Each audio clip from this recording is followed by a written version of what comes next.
Salut la team, c'est Jack et bienvenue pour le deuxième épisode de ce week-end en NFL. Et pour m'accompagner, j'ai le plaisir de retrouver le cousin de la belle province, le journaliste de RDS, l'excellent Renaud Bourbonnais.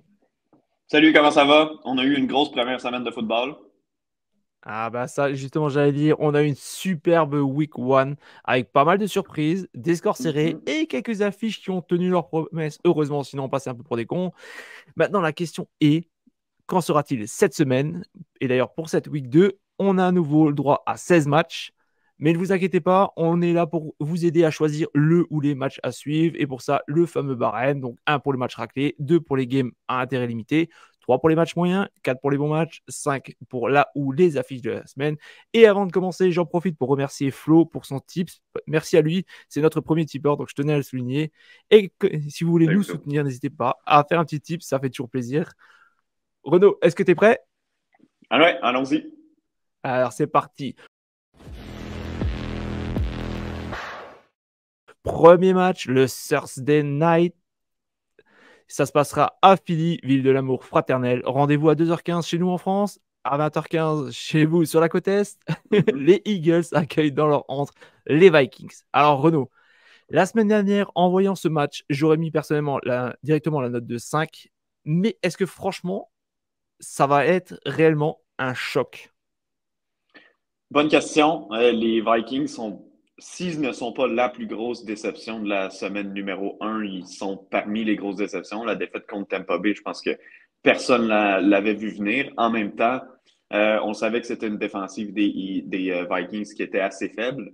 Ben, elle n'a pas fait le poids visiblement parce que même si en fait elle n'a pas accordé en termes de verges énormément, elle n'a pas été là au moment important dans le match. Maintenant, euh, contre les Eagles, rappelle-toi l'an dernier, même en fait exactement le même scénario, semaine numéro 2, les Vikings je pense c'était aussi à Philadelphie l'an dernier, qui sont allés jouer contre les Eagles. Et si je ne me trompe pas, sur les 11 premiers matchs des Vikings, je pense que c'était leur seule défaite, ou du moins c'était une de leurs deux défaites peut-être à leurs 10 premiers matchs. Et ça avait été toute une raclée. Kirk Cousins qui avait lancé 3 interceptions. Puis on le connaît, Kirk Cousins. Dans les matchs présentés aux heures en soirée, aux heures de grande écoute, souvent, c'est des matchs assez difficiles pour lui dans ces situations-là. C'était comme ça à l'époque à Washington, c'est encore le cas maintenant à Minnesota. Puis rappelez-vous, l'an dernier, Minnesota avait battu un record pour le nombre de matchs gagnés par une seule possession. Ce qui nous montre que peut-être que leur fiche était menteuse par rapport à l'équipe qu'ils étaient vraiment. J'ai l'impression que cette année, on va avoir un retour à la réalité au Minnesota. Personnellement, je ne les ai pas en éliminatoire. D'accord. Bon, on a quand même été généreux, on a quand même mis la note de 4. Ouais, Moi, je vois quand même. Alors, Philadelphie a galéré la semaine dernière face à la défense des exact. Pats. Mise en route difficile, ou est-ce que c'est vraiment le jeu des Pats qui a fait que ça bloque? Les Vikings, bon, bah, Kirk a eu beaucoup de déchets, t'en parlais notamment dans la rencontre de l'année dernière. Là, je crois Ouais. qu'il a fait une interception, deux fumbles. Ok, la ligne ne l'aide pas. Puis il y a Cook qui est parti. Derrière, visiblement, ça n'aide pas non plus. Alors, j'ai mis la note de 4. Je vais jouer Philadelphie. Autant New England a de la défense, par contre, les Vikings, ça ne sera pas pareil. Donc, je vais Ben, dire exact. personnellement Eagles. Je sais pas si toi, tu me suis Exact. là-dessus. Oui, oui, je te suis avec les Eagles dans ce match-là. Pour moi, la semaine dernière, on se butait à une grosse défensive. Et en plus, premier match de l'année, ça prend un peu de temps à mettre de l'ordre. Par contre, les points des Eagles, parce qu'on avait pris les devants rapidement dans ce match-là, sont venus au retour. Bon, une interception retournée pour un touché. Ensuite, on a marqué des points alors qu'on avait pris le ballon à la ligne de 26 dans le territoire des Patriots. Donc, c'était pas impressionnant de la part de l'attaque des Eagles. Je vais leur donner une deuxième chance cette semaine, une défensive beaucoup plus prenable, celle des Vikings. Donc, on y va Eagles dans ce match-là, puis on espère là, un festival offensif. On attaque la première série du dimanche. Direction le Texas pour le duel Madin AFC Sud. Houston, 0 victoire, 1 défaite, reçoit les Colts avec un bilan identique. Un duel de quarterback rookie. Ouais, Mis à part ça, pour cet affrontement, j'ai pas grand-chose d'autre à dire. Toi, Renaud, t'as mis quelle note? ça va être. C'est un 3. Je pense qu'il y a quand même quelque chose à tirer de ce match-là. Est-ce que je le regarderai en direct? Probablement pas. Mais après, sans doute, je vais aller voir les faits saillants de ce match-là. Deux carrières recrues dont on veut voir la progression, c'est évident. On a eu peur pour Anthony Richardson. À la fin du match contre les Jaguars, s'est blessé. En date d'aujourd'hui, c'est-à-dire en date de mercredi, il n'est pas inscrit sur la liste des blessés à l'entraînement, donc était un participant complet. Ce qui est une bonne nouvelle pour Indy qui va pouvoir avoir son carrière, parce qu'on va se dire, si Anthony Richardson n'était pas là, il n'y aurait pas beaucoup de raisons de regarder les Colts cette année. Donc, comme je te dis, pour moi, c'est un match à mettre de côté, à regarder les faits saillants sur YouTube là, allongés d'une quinzaine de minutes. Puis on se réserve d'autres parties là, pour ce qui va être en live. Oh oui, oh oui. Bon, j'ai aussi mis la note de 3.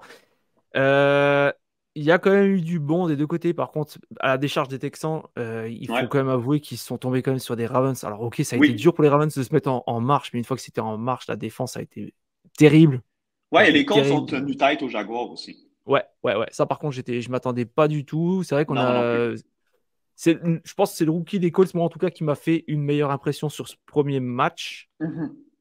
Maintenant, il faut donner un vainqueur. Toi, Je tu vais y aller partirais avec plutôt sur les. qui? Je vais y aller avec les Colts. J'ai bien aimé ce qu'ils ont montré la semaine dernière. J'aimerais voir Anthony Richardson faire encore des gros jeux, peut-être mieux se protéger cette fois-ci. Mais Ouais. j'espère qu'un des deux carrières va avoir l'occasion d'aller chercher le match en fin de rencontre à l'intérieur des 2 dernières minutes, puis qu'il va nous prouver qu'il est capable de le faire, parce qu'on a besoin justement de plus de carrières de talent qui sont capables de faire la grande différence dans un match. Est-ce qu'il y en a un des deux qui va pouvoir, CJ Stroud ou Anthony Richardson dans ce match-là? Je te dirais que peu importe du côté que ça va, c'est ce que j'espère, mais je vais y aller avec les Colts. Ouais, je crois que je vais te suivre pour les Colts. J'ai plus confiance en Anthony Richardson pour du peu que j'ai vu. Ouais. Alors, en tout cas, ça sera pas spectaculaire. Ne vous attendez pas à un match de Non. dingue, mais ça peut être un petit match sympa à voir si franchement vous avez rien d'autre à faire ou à moins que vous êtes fan d'une des deux franchises. Mhm. Match suivant, les Lions accueillent les Seahawks. Deux franchises qui m'ont surpris, pas de la même manière. Maintenant, Non. on, Maintenant, on peut se poser la question Ouais. qui était en sur-régime, qui était en sous-régime. Et pour ça, je me tourne vers toi. Dis-moi tout. Écoute, pour moi, les Lions, oui, ils ont battu les Chiefs. Non, c'était pas spectaculaire. Je suis prêt à dire même que les Chiefs se sont tirés dans le pied plus que d'autres choses. Bon, Kadarius Toney qui a fait dévier une passe directement dans les mains d'un demi-défensif des Lions.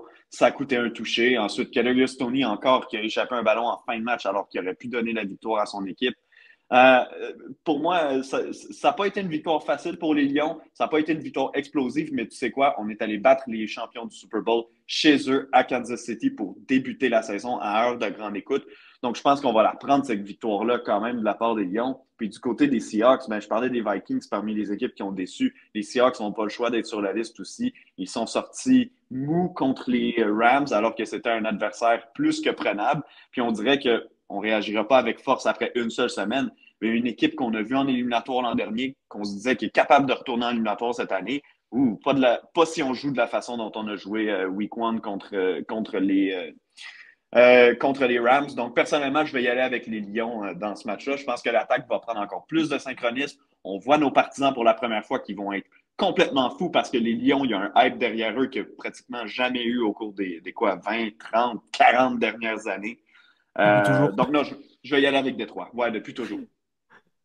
Ouais, ouais, bah d'ailleurs, j'ai une pensée pour notre cher collègue David Gilbert qui, Mhm.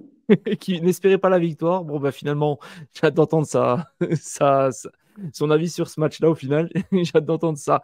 Euh, je vais partir aussi sur les Lions. Comme toi, j'ai mis la note de 3. Je pense que les Seahawks ont peut-être été l'équipe qui m'a le plus déçu la semaine dernière. Pour moi, c'est peut-être l'équipe Ouais, qui m'a le plus déçu. Les Lions, alors ok, de l'autre côté, on a vu à quel point les Chiefs étaient dépendants de Travis Kelce. Ça, on va pas se le ouais, mentir. vraiment. Les Lions ont quand même pas mal de playmakers. Et comme tu dis, ils vont jouer à domicile, ils vont être chaud bouillants, comme on dit chez nous. Et c'est rien que pour ça, je vais partir sur eux parce que je crois plus en eux. Je sais pas, ils ont le truc cette année et je les ai mis champions de leur division et j'y crois très fortement.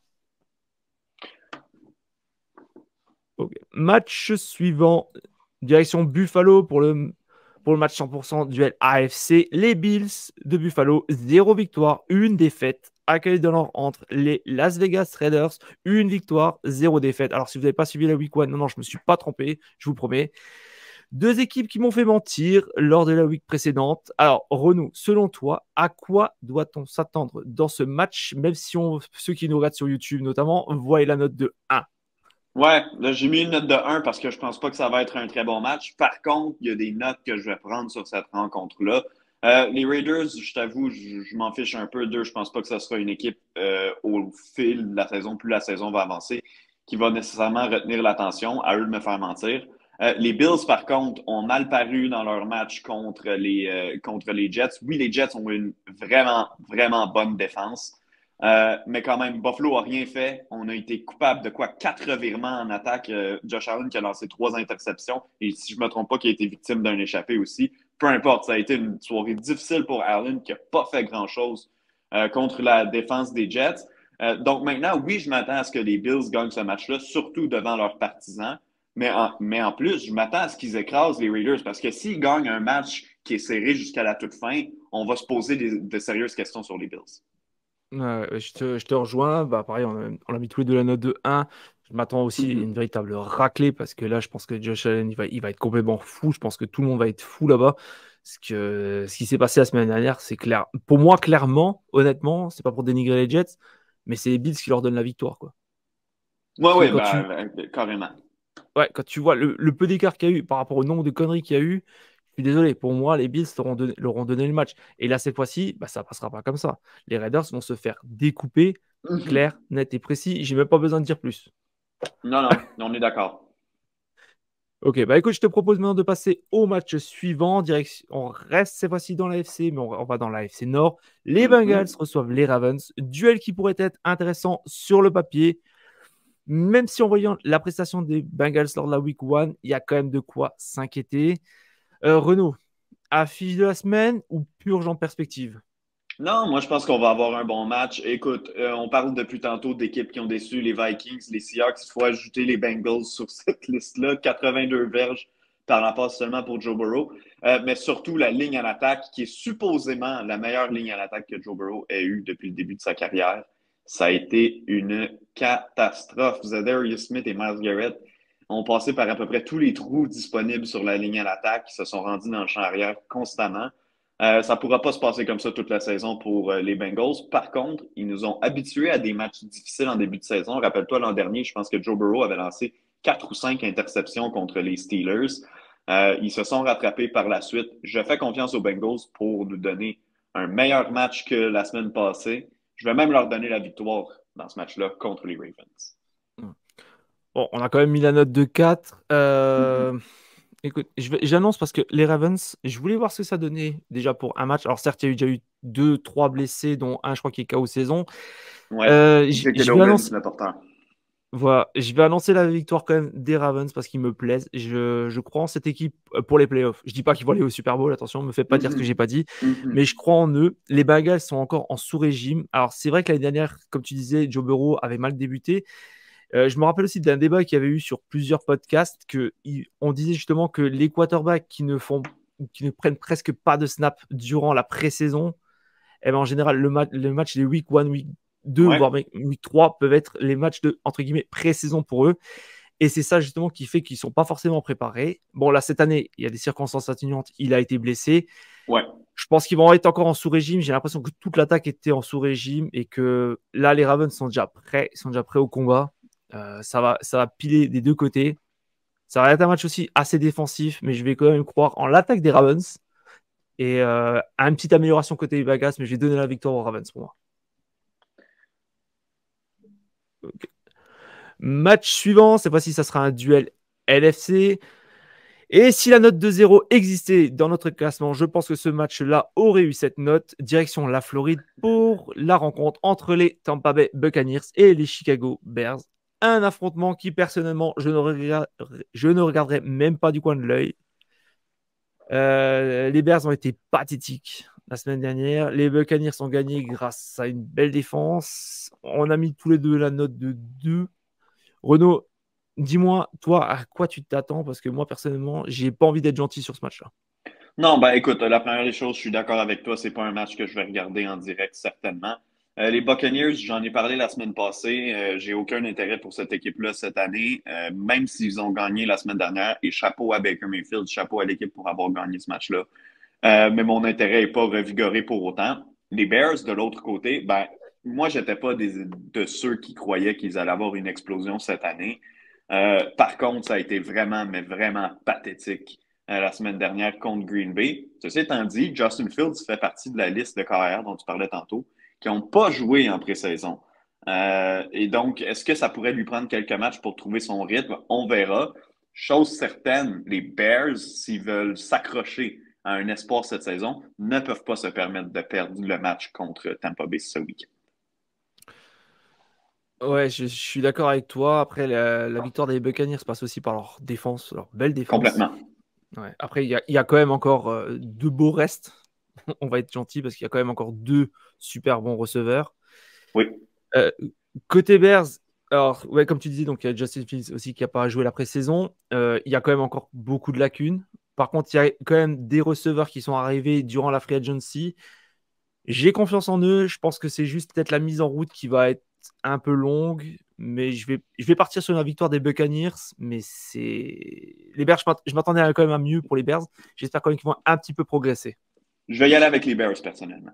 Tu vas sur les Bears? Ouais, moi, j'ai sur les Bucks. Pour contredire. Match suivant, les Titans du Tennessee face aux Chargers de Los Angeles. Deux équipes qui ont perdu. On a mis la note de 3. C'est pas trop. Il y a le match est sympa sur le papier. Il y a quand même des playmakers. Maintenant, quelle franchise sera tirer son épingle du jeu? Toi, Renaud, laquelle t'intéresserait le plus? À quoi tu crois, en quoi tu crois pas?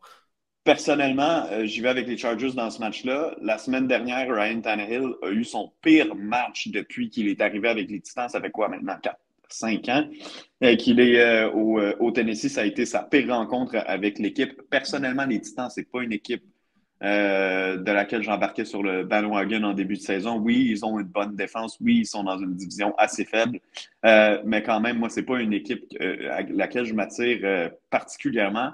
Je vais y aller avec les Chargers qui sont passés très près ce week-end contre les Dolphins. Ici, ils n'affrontaient pas une attaque aussi explosive que Miami, probablement, qui serait allé chercher ce match-là.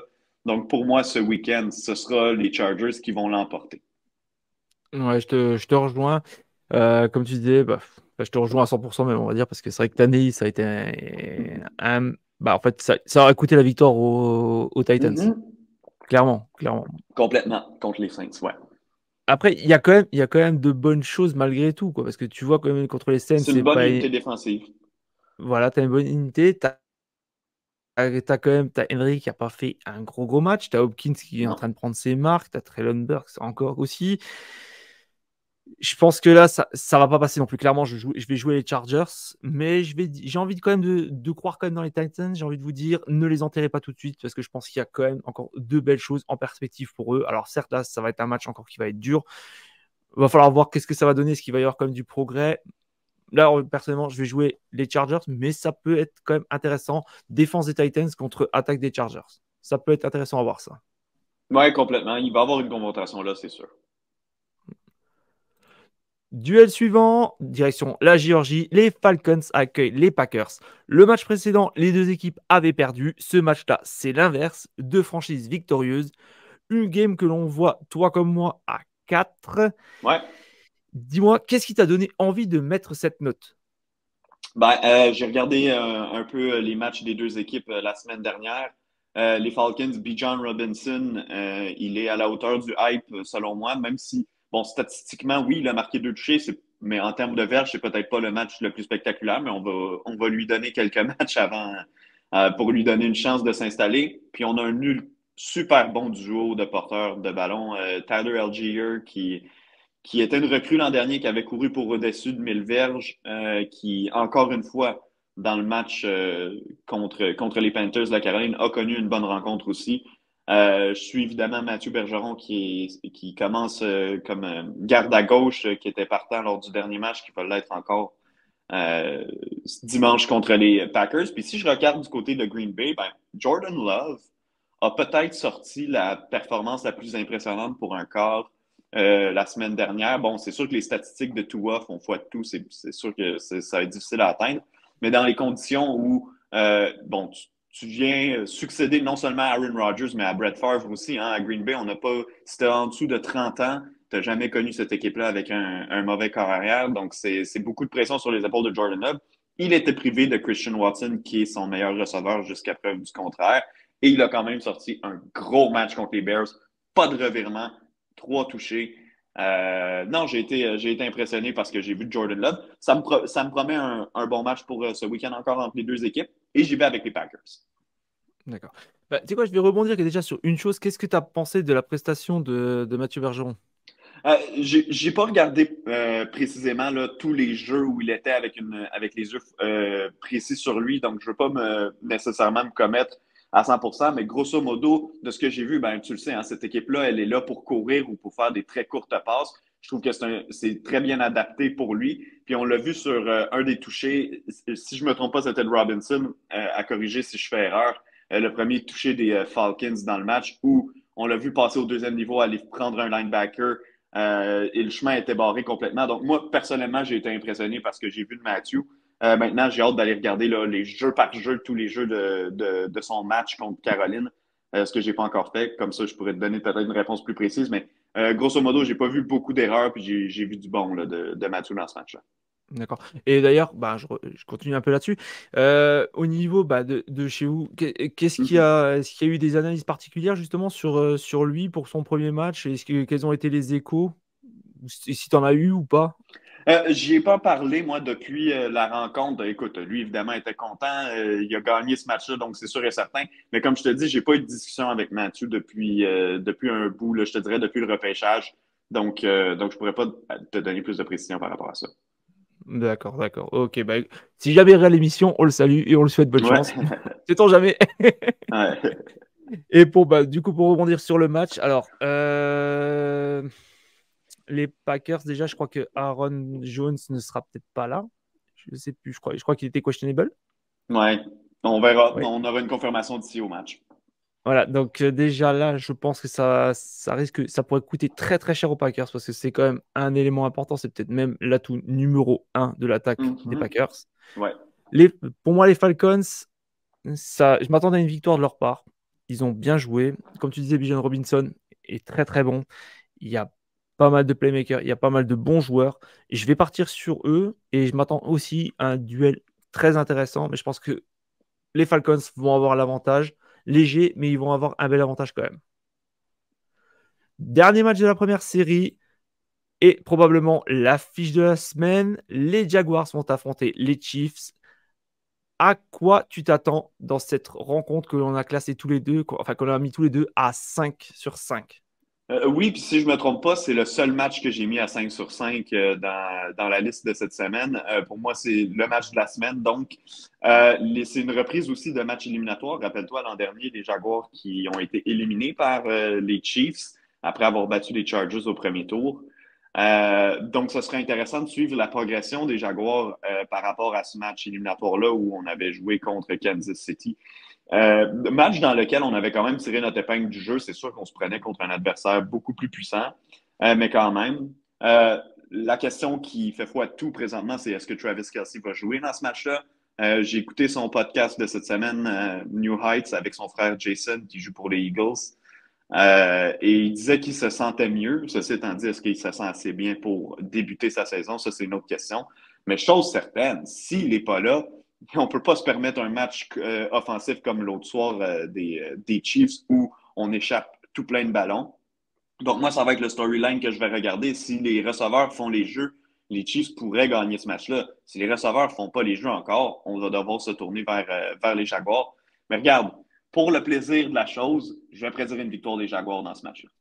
Oh, oh, c'est bien, non, c'est quelques petits upsets, hein. Ouais. En tout cas, moi, il y a un truc quand même qui m'a frappé. Alors, c'est un peu comme les Patriots. Je ne parie plus en disant que les Chiefs vont se casser la tronche parce que Ah, c'est vrai. Quand t'as un Andy Reid, quand t'as un Pat Mahomes, faut se méfier, coûte que coûte. Mais il y a quand même un truc qui m'a choqué par rapport à la semaine dernière, c'est que Kansas City dépend d'un trio. Un joueur en défense, deux joueurs en attaque. Mhm. Quand tu as un ou deux de ces arguments qui sont pas là, ça pue clairement. Donc, on va vraiment espérer pour les fans des Chiefs que Kelsey soit de retour. Et surtout retour à 100%. Moi, ça va être un beau match. Ça va être un beau match. Mais Faut que tu te je sais pas, commettes. franchement. De quoi? Faut que tu te T'as dit quoi? commettes. Faut te Ouais, commettre. ouais, franchement, j'arrive. C'est un beau match. Je l'ai mis aussi en affiche. À la base, j'avais mis une note de 4. J'ai vu que Ouais. tu avais mis 5. J'ai réfléchi. Je dis, mine de rien, c'est vrai que ça pourrait être une belle affiche. Ouais, puis t'avais pas de match à 5, donc je me suis dit, ça prend au moins une affiche. Ouais, on est d'accord, on est d'accord. Mais j'ai pas, c'est rare que j'ai pas vraiment d'argument. Je pense que ça va être un bon match. Ça va être assez difficile des deux côtés. Ça va se rendre coup pour coup. Je veux voir comment les Chiefs vont rebondir avec ou sans Kelsey. Je veux voir qu'est-ce que ça va donner. Donc voilà. Moi personnellement, allez, je vais pas parier contre Andy Reid cette fois-ci. Je vais jouer les Chiefs.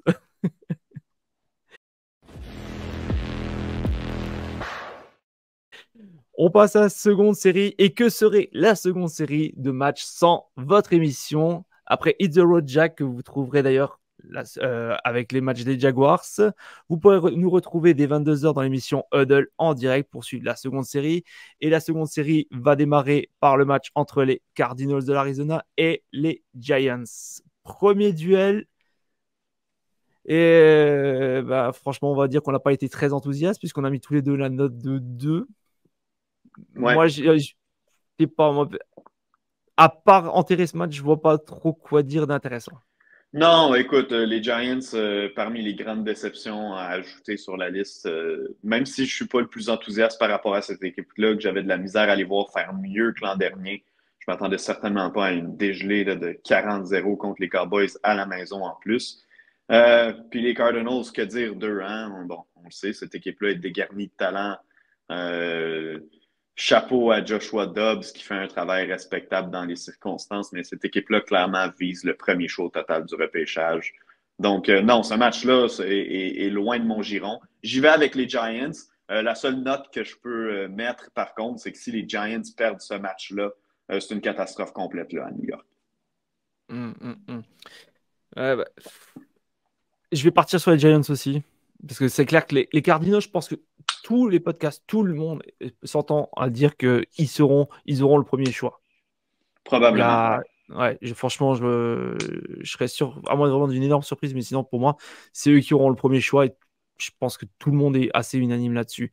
Les Giants, certes, ils ont pris une dégelée, mais je pense que ça a été un peu dur quand même. Même si c'est vrai qu'on a vu vraiment à quel point l'attaque de New York est faible. Elle est faible. T'as as Waller qui est là un peu pour aider, comme je le disais hier dans l'autre émission, enfin Mhm. avant-hier dans l'autre émission.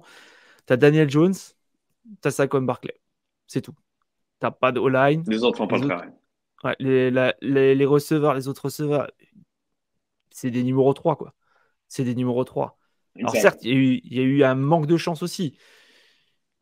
Mais bon, je garde quand même confiance dans le coach des Giants. C'est pour ça que je prédis leur victoire et qu'ils vont se reprendre. C'était le match 100.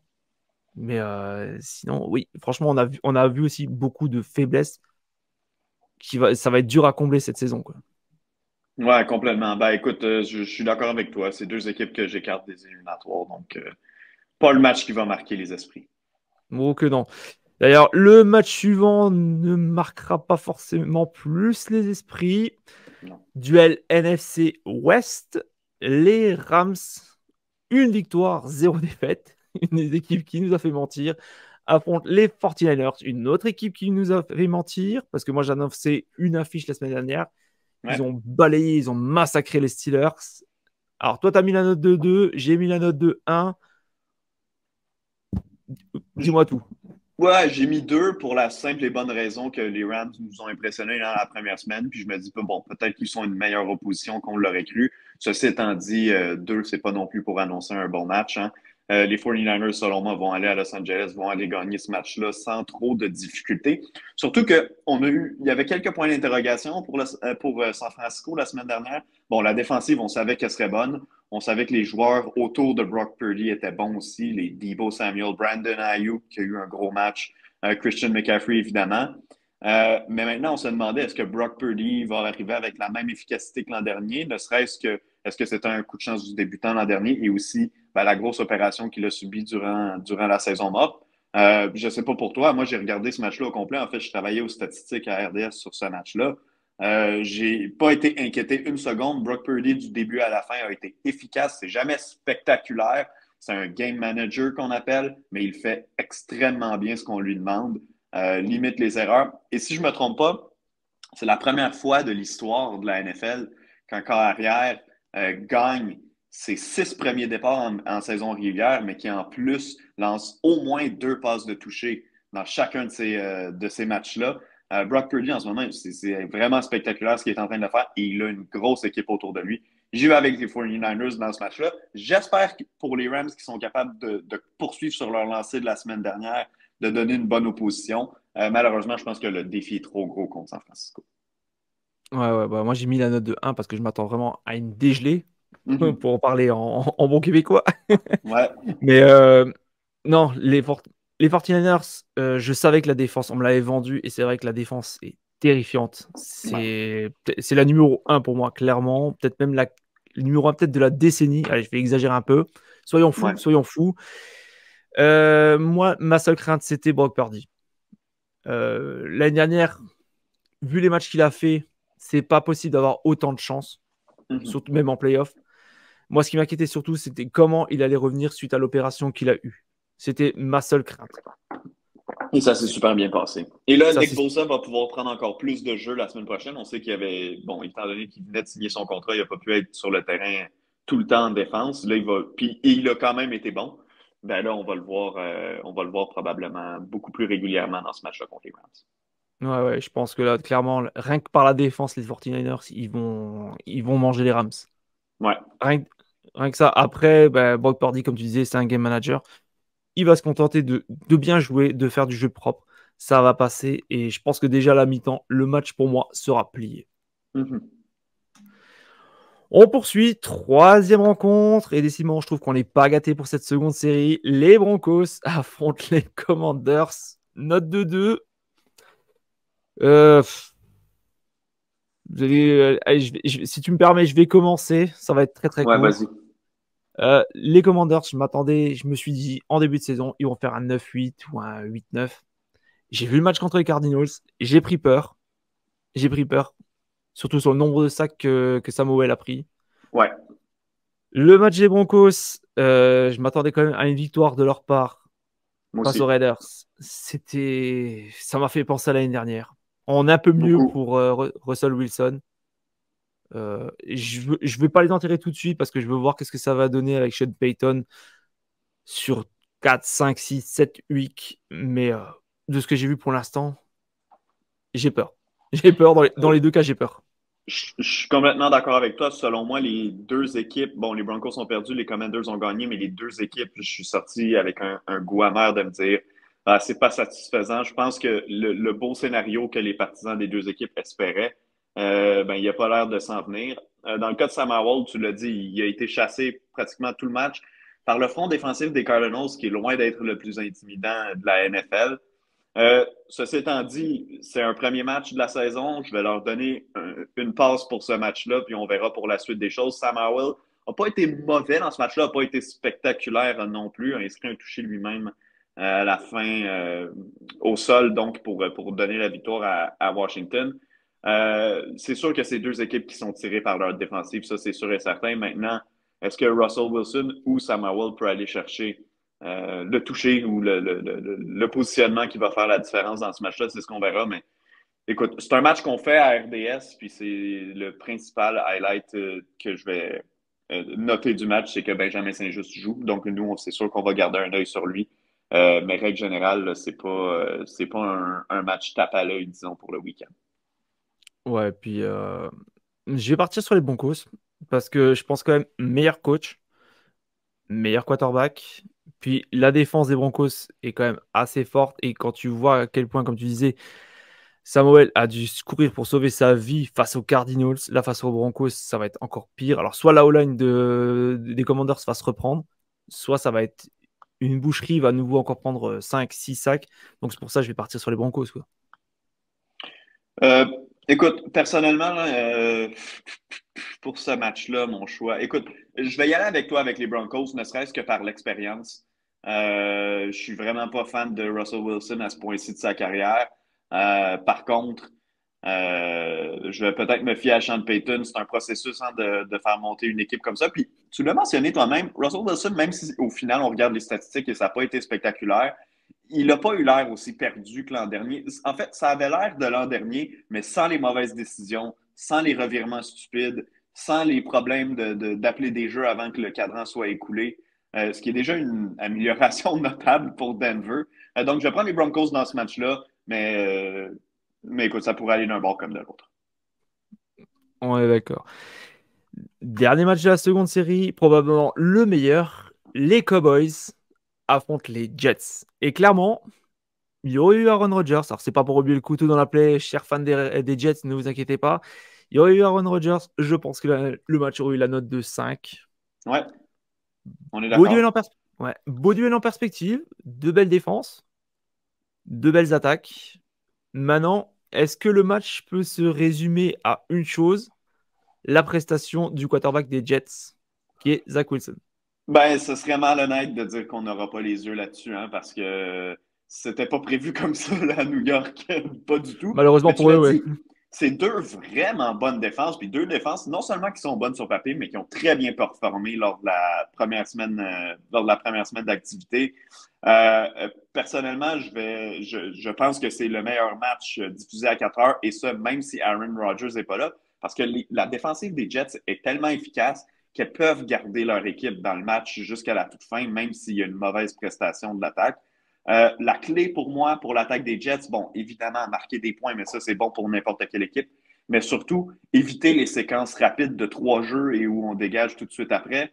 Parce que si la défensive passe 40 minutes dans le match sur le terrain, elle va être épuisée à un certain point et ne pourra pas contenir l'attaque de Dallas qui, même si je ne la place pas parmi les top 5 attaques de la Ligue, ça reste quand même une attaque où il y a des joueurs dynamiques qu'on est capable d'exploser à tout moment. Puis un gars comme Brandon Cooks est dangereux à n'importe quel moment sur le terrain là, s'il attrape une longue passe. Donc, si Zach Wilson est capable non seulement d'inscrire, disons, une vingtaine de points pour son équipe, mais surtout d'étirer ses séquences, de prendre du temps sur le terrain, de laisser sa défense se reposer sur les lignes de côté et de gagner la bataille du positionnement sur le terrain, je pense que les Jets ont une chance de s'en sortir dans ce match-là. Par contre, ce serait malhonnête de leur donner la victoire, je pense, en préambule. Je vais y aller avec les Cowboys à domicile. Je te rejoins pour la victoire des Cowboys. C'est vrai que Alors, l'attaque est quand même bonne. Elle est quand même bonne. Même Sidi Lamp, il y a certains qui le dénigrent. Moi, je l'aime bien. Je trouve que c'est un super bon joueur. La On parle de défense est qui? bonne. Sidi Lamp. Ah oui, c'est Dynam, OK. Sidi Lamp, c'est un bon joueur. Cooks, c'est un de mes joueurs préférés. Que je trouve Ouais. qui a été sous-côté, qui a toujours fait milliards, peu importe le quarterback Ouais. qu'il avait. C'est un de mes top receveurs. Bonne O-line quand même, même si elle s'est un peu affaiblie. Très belle défense. Avec Cador, t'as Stephen Diggs, t'as Micah Parsons, déjà qui Ouais. remplissent leur rôle, qui ont rempli leur rôle à la perfection. Même toute l'équipe a très très bien joué défensivement. Moi, j'ai envie de croire en eux, quoi. Donc, c'est pour ça. Et puis, je pense que Zach Wilson, malheureusement, va se trouver. Il va faire une ou deux cagades. Et dans un match contre les Cowboys, où la moindre erreur va coûter cher, je vais partir sur Et, Dallas. Ouais, et en passant sur Zach Wilson, dernière chose, il n'a pas si mal paru, je trouve, en relève à Aaron Rodgers contre Buffalo. Ça n'a pas été spectaculaire. On s'entend qu'ils n'ont pas mis assez de points sur le tableau, puis même que la victoire, au final, elle est venue des unités spéciales sur un retour de beauté en prolongation. Mais quand même, je trouve que Zach Wilson avait l'air plus en contrôle de son match que quand on le voyait par le passé ou complètement, ben, on le voyait perdre la tête là, en plein milieu des rencontres. Il n'était pas du tout en contrôle de son attaque. Les gars autour n'avaient pas l'air de vouloir jouer pour lui. Je trouve que ça semblait beaucoup mieux dans ce match-là, mais là, c'est un vrai test là, qui l'attend contre les Cowboys. on passe au Sunday Night, un match qui va nous intéresser tous les deux. Ouais. Un fan des Pats contre un fan des Dolphins. J'ai mis la note de 3, t'as mis la note de 4. Alors vas-y, vends-moi ce match, vends-moi ce Sunday Night. Pas besoin de te vendre l'attaque des Dolphins. Je pense qu'on l'a vu dans le match contre les Chargers. Explosif à souhait, au-dessus de 400 verges de passe pour Tua Tagovailoa, au-dessus de 200 verges de réception et 2 touchés. spectaculaires, autant un que l'autre de Tyreek Hill dans le match. Donc, bon, peut-être l'attaque la plus dynamique, là, c'est très tôt dans la saison, mais on peut penser que cette attaque-là là, va se classer parmi les meilleures de toute la NFL d'ici la fin de la saison. Et je regarde du côté des Patriots, ben écoute, la défensive a été très bonne contre les Eagles. Et l'attaque, selon moi, bon, ça a été lent peut-être à s'installer en début de match, mais rendu en deuxième demi, on était rendu avec un rythme intéressant pour l'attaque des Patriots, du moins un rythme qu'on ne voyait pas du tout l'an dernier quand Matt Patricia était le coordonnateur offensif. Avec Bill O'Brien en poste, je trouvais que c'était beaucoup mieux. On va juste prendre de plus en plus notre aise dans cette attaque-là au fil que les semaines vont avancer. La question pour moi, en fait, la seule chance que les Patriots remportent ce match-là, c'est à quel point est-ce qu'on peut limiter, parce qu'on ne pourra pas arrêter, mais à quel point est-ce qu'on pourra limiter l'attaque des Dolphins. Je pense que si les Patriots gardent ce match-là serré jusqu'au quatrième quart, ils vont avoir leur chance de peut-être aller le gagner. Mais personnellement, je vais quand même y aller avec Miami. Déjà, une chose qui est bien, parce que je crois aux Dolphins cette année. Pour moi, Mhm. c'est une de mes hypes de la saison. J'aime beaucoup ce qu'ils font. Donc, pourtant, voilà, je suis un fan des Pats. Comme quoi, on peut quand même aimer une autre équipe de la même division. J'aime beaucoup. J'ai été rassuré de voir que Tua Tagovailoa ne va plus la tête la première quand il essaie d'aller marquer ou quand il essaie d'avancer. Il était bien Première bonne chose. protégé, hein? Oui, il était bien protégé, mais même quand il courait, quoi. Ouais, Il se jetait pas tête la première. Je pense qu'il a non, enfin on compris s'entend. que c'était pas une bonne chose pour lui. Ouais. Euh, les Dolphins, quand tu dis, ils ont une attaque démentielle. Il y a Tyreek Hill. Il vaut mieux le bloquer tout de Complètement suite fou. parce que sinon, dès qu'il a le ballon, c'est fini. C'est Ouais. fini.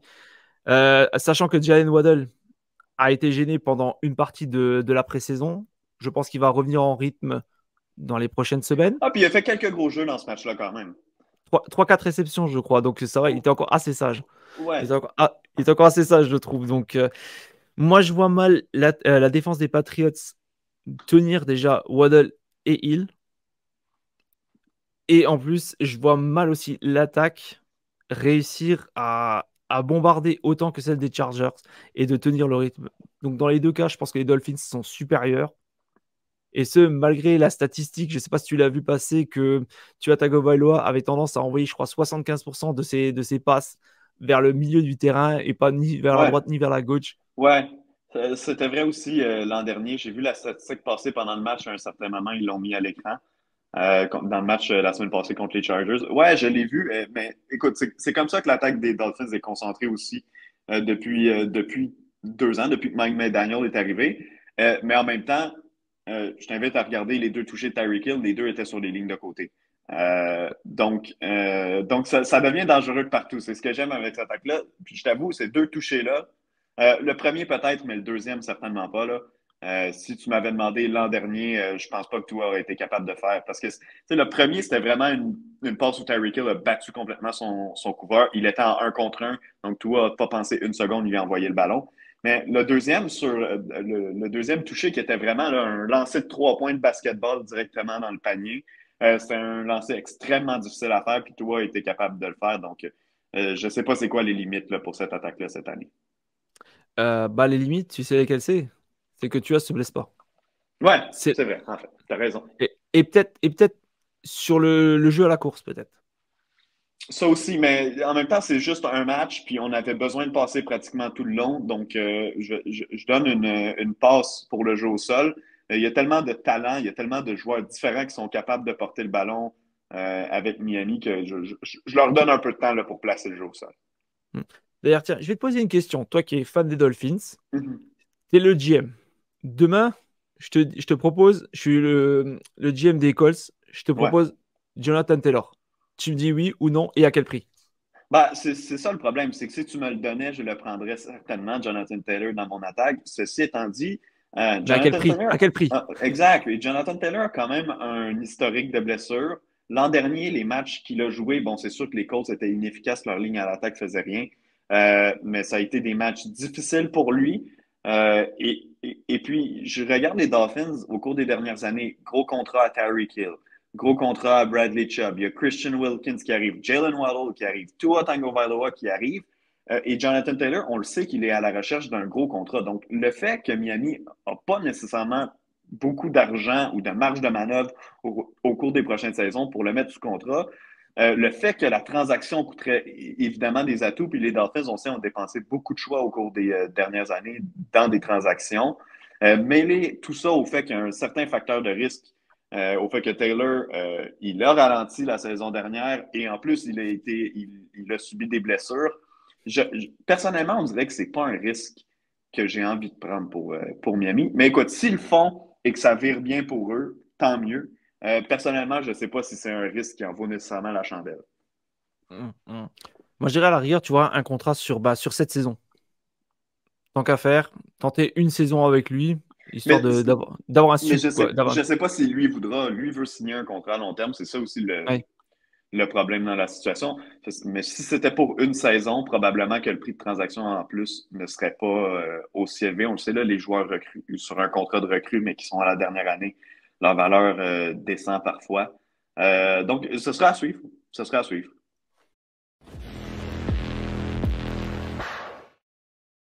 On va passer au match du lundi soir. Et cette semaine, il y aura deux matchs du lundi. Le premier, ça sera un duel 100% NFC Sud. Les Panthers, une victoire, zéro défaite contre les Saints qui ont le même bilan.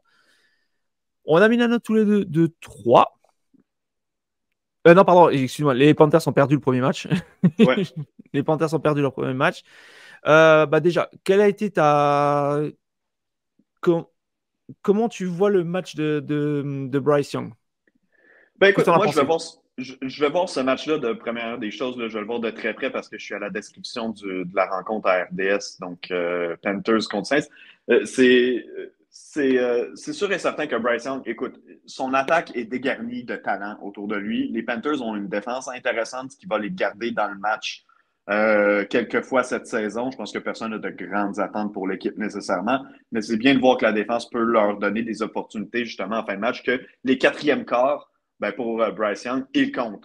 Quand il va embarquer sur le quatrième quart, il joue du football compétitif, il va avoir une chance de gagner des matchs. Tandis que si on n'avait même pas eu de défense, ben là, à la mi-temps, les matchs seraient terminés. Les deuxièmes demi ne verraient pas grand-chose en termes d'expérience.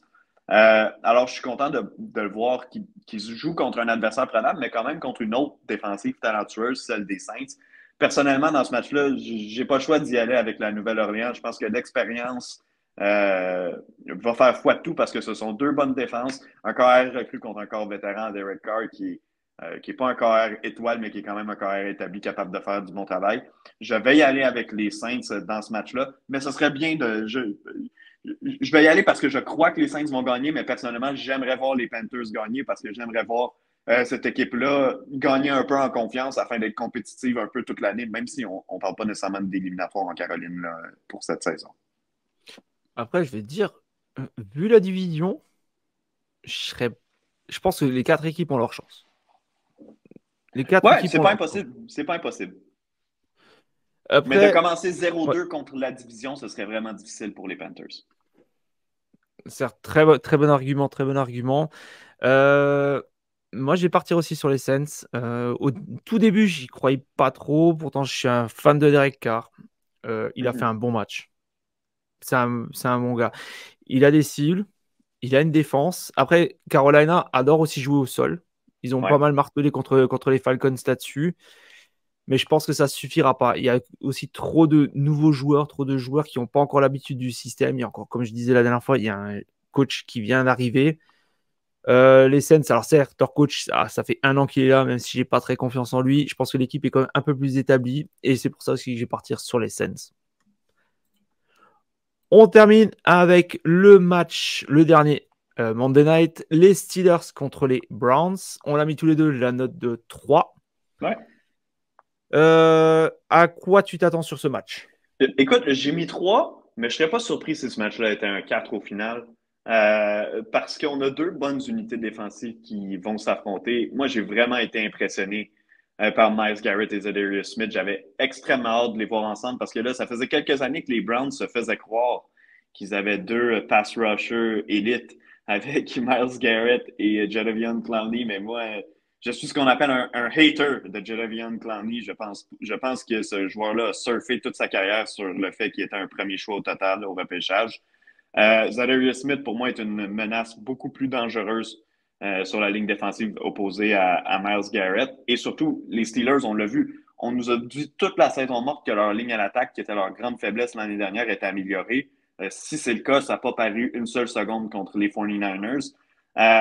Et j'ai été déçu, règle générale, de l'attaque des Steelers. On a perdu Deontay Johnson en cours de match. On verra pour la suite de la saison qu'est-ce qu'il y en a avec lui. George Pickens, après une grosse réception en début de match, il est devenu invisible pour le reste de la rencontre.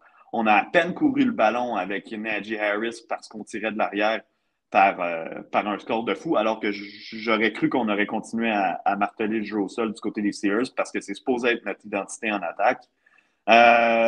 Et de l'autre côté, pour les Browns, ben, ça n'a pas été spectaculaire. Deshaun Watson n'a pas nécessairement été très bon dans son match la semaine passée. Sauf que la défense des Browns a tellement été dangereuse qu'on n'a rien donné aux Bengals, puis on s'est sauvé avec la victoire.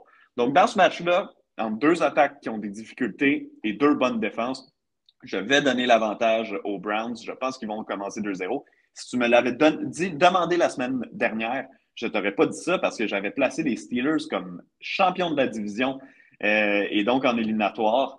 Et présentement, ben, j'ai pas le choix de le dire, les Browns ont été plus impressionnants la semaine 1. Ah oui. En plus, les Steelers, j'avais vu la stat passer. Alors, je ne sais plus si c'était en fin de premier quart ou en fin de première mi-temps. Je crois qu'au niveau attaque, ils étaient en négatif. Ouais, Je crois. À la je sais passe. qu'à un certain point, ils avaient une seule verge, je pense, à quelques secondes de la fin de la première demi. Ils avaient une seule verge d'attaque. Donc, écoute, peu importe, c'est horrible là, comme performance. Ouais, ouais, non, franchement, à part la défense, moi, je m'inquiète beaucoup. Kenny Pickett, j'ai des gros doutes dessus. Najee Harris, ils sont dépendants de lui, mais est-ce que il est capable vraiment de faire le truc? Après, c'est vrai, ok, il n'est pas vraiment aidé sur la O-line non plus. Non. Et depuis À part, le début de sa carrière, ça. ouais, à part la défense, je vois pas trop de choses pour me rassurer côté Steelers. Côté Browns, effectivement, la défensive est belle. Il y a de beaux atouts en attaque. Ouais. Bon, je vais pas revenir sur le cas d'Ishan Watson, je l'ai déjà dit plusieurs fois. Je pense pas que qu'il va retrouver son niveau d'antan. Non, Je vais partir non comme toi plus. sur les Browns. Ouais. Je vais partir comme toi sur les Browns. Ça va être un match AFC Nord. Ça va se taper sur la gueule en défensivement Exact. parlant. Et je Exact. pense que, je pense que tout simplement, les Browns vont prendre l'avantage avec leur attaque. Tout simplement. Ouais, on est d'accord. Voilà, voilà. Donc, Renaud, je te remercie à nouveau d'être venu dans l'émission. D'ailleurs, je te laisse te faire ta petite pub. Ouais, ben écoute, ce week-end, si vous avez accès à RDS, je vais animer NFL Red Zone le dimanche, donc entre 13h heure du Québec et 19h. Donc faites plus 6 pour, pour tout ce qui est de l'autre côté de l'océan. Et lundi soir, Saints contre Panthers. Je serai à la description de cette rencontre-là sur le rds.ca également. Tandis que l'autre rencontre, le Steelers contre Browns, va être diffusée à la télévision à RDS. D'accord, super, super. Bon, malheureusement, je peux pas t'écouter parce que j'ai que le Game Pass. Mais bon, Ouais. s'il y a des gens aussi de l'autre côté de l'Atlantique, Mhm. faites-vous plaisir si vous connaissez pas encore Renault. C'est- Venez-vous-en.